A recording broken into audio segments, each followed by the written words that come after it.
Praise the Lord. आज के लिए खुदा का कलाम, यहोवा का भय मानना बुद्धि का आरंभ है और परम पवित्र परमेश्वर को जानना ही समझ है। नीति वचन 9वां अध्याय 10वां वचन। जैसे कि हम खुदा के कलाम में पढ़ते हैं कि खुदा अपने कलाम में लिखता है कि जो मेरा भय मानता है, जब वो इंसान अब मेरा भय मानना शुरू करता है, उसी वक्त उसी पल उसकी बुद्धि का आरंभ होता है, क्योंकि वो खुदावंद को समझने की कोशिश करता है, खुदावंद को जानने की कोशिश करता है। जो इंसान कलाम को पढ़ता है उसके अंदर खुदा की वचनों की बुद्धि ज्ञान रहता है और खुदावंद वचनों के द्वारा उनसे बात करता है। जो व्यक्ति खुदा के कलाम को नहीं पढ़ता या जो व्यक्ति ये कहता है कि खुदा मुझे जब अगुवाई देगा तब मैं खुदा के कलाम को पढ़ूंगा या तब मैं प्रार्थना करूंगा, दुआ करूंगा, तो ये गलत होगा। क्योंकि खुदा का कलाम कहता है, क्योंकि जब हम खुदा का भय मानते हैं तब ही हमारे अंदर बुद्धि का आरंभ होता है।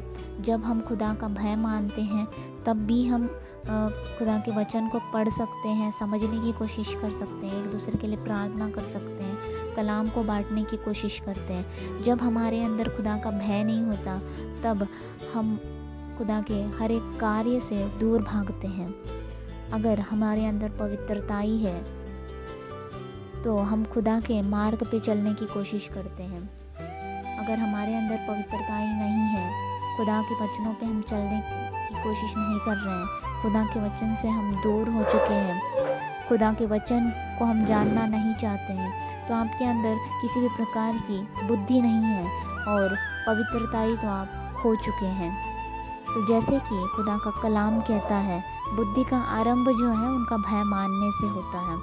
तो जो इंसान बोलते हैं कि हम आगे हमारे फ्यूचर में करेंगे कुछ कार्य, या खुदा जब अगुवाई देगा तब करेंगे, या तब सीखने की कोशिश करेंगे, तो कोई समय नहीं है कि खुदा आपको बताएगा कि अब कलाम को पढ़ना है।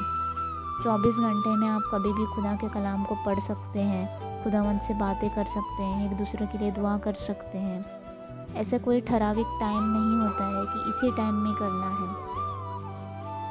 तो हम अपने आप को जब खुदा के सामने समर्पित कर देते हैं तभी खुदा हमारे जीवन में कार्य करता है। हम अपने जीवन को जब पूर्ण रीति से खुदावंद के हाथों में दे देते हैं तो पूर्ण रीति से खुदावंद हमें कलाम को समझने की, सिखाने की, समझाने की ताकत को देता है।